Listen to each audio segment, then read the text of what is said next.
This is the Lone Crater YouTube. We hope this video helps. You start by confirming Automator and the Fisch integration are installed. This ensures actions appear. Next, organize a small test set of files so you can validate behavior quickly.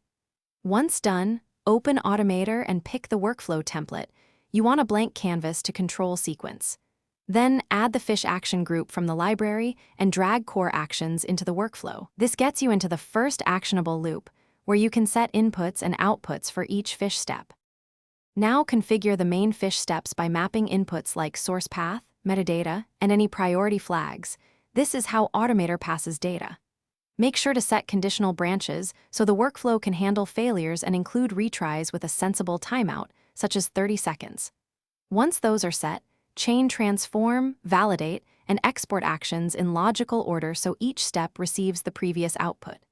As you proceed, test each segment so you catch schema mismatches early and keep the flow deterministic. To finish, run a full end-to-end test while logging output to a file so you can audit behavior. This confirms expected results. Make sure to add an error handler that notifies you, can roll back changes, or rerun the failing step up to 3 times. Once stable, save the workflow as an application or service and document versions and required inputs for future use. If something goes wrong, check the log first. Most failures stem from mismatched input types or missing permissions. Thanks for watching. Consider subscribing if we helped you.